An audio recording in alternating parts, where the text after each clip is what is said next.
we know that things are changing day to day in the United States as it relates to legality and abortion.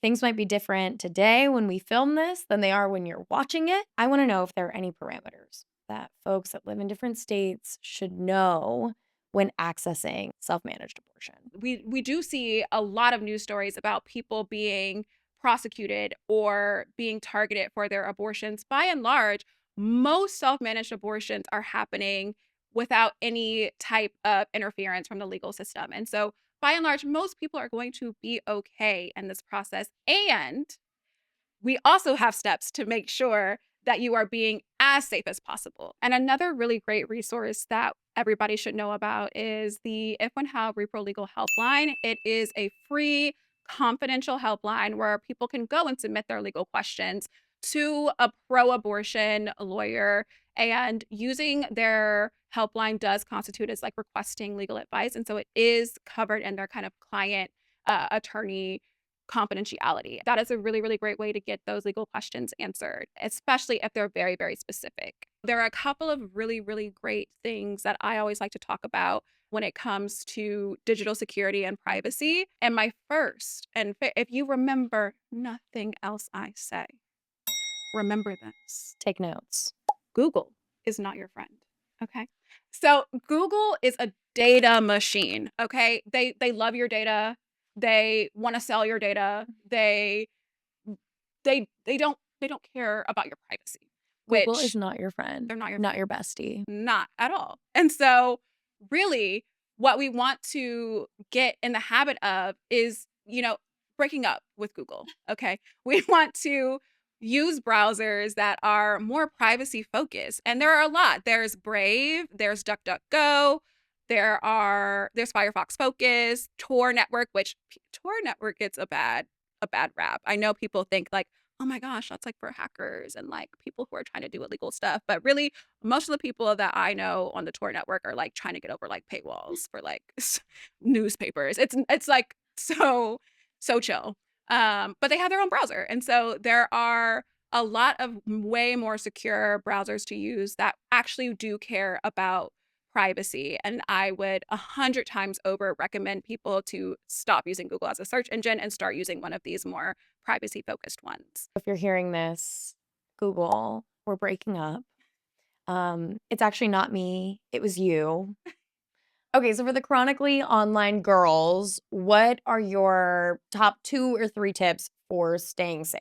Prosecution or the legality around this can really differ based off of where you are, who you are, how far along you are into pregnancy. And I am by no means a legal expert, but what I do know is having these conversations about your abortion process and writing specifically on apps that are owned by Meta, so like Facebook, Instagram, in those comment sections Or your DMs? or your DMs.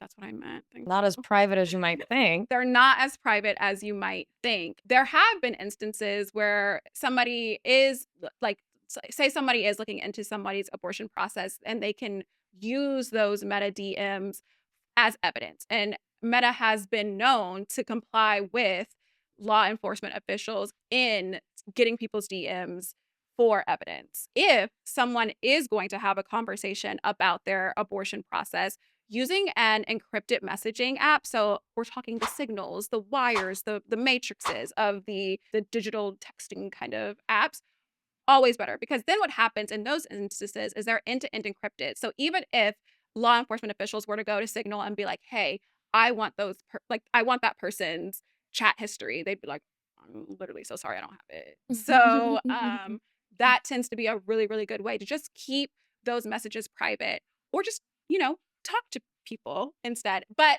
one Groundbreaking. Speak to your friends. But a lot of times when we're looking at people who find themselves in these kind of legal ramifications for having this self-managed abortion, unfortunately, more often than not, they are turned in by someone that they know. And I hate that, right? Like we want to be able to trust the people that we love with this information. And when we see those like weird men in Texas who are like, let me sue my sue my girlfriend for like exercising her like rights. It is heartbreaking. What we really want is for people to have spaces that they can go if they do need to talk to someone and they are worried that maybe the people around them aren't the most supportive. What do you do? So, on our guide, we do have a whole host of resources to help people in the decision making process and also in the process of going through the abortion. So, if someone does need that kind of emotional support, there are places like Repro Care or Exhale Pro Voice that offer confidential peer to peer counseling, and they are phenomenally pro abortion and they want to be able to support you through this. And so, if someone is in a situation where they feel like, I don't know if I can trust the people around me, that is not to say that you should not be able to talk to anybody about this. You need to be hush hush because we also don't want to further like perpetuate this like isolation and cone of silence around abortion. That is not at all what we want, but we do want people to be safe. Having those types of resources are also just really, really great ways for people to get the care that they need and the support that they need, but also staying safe.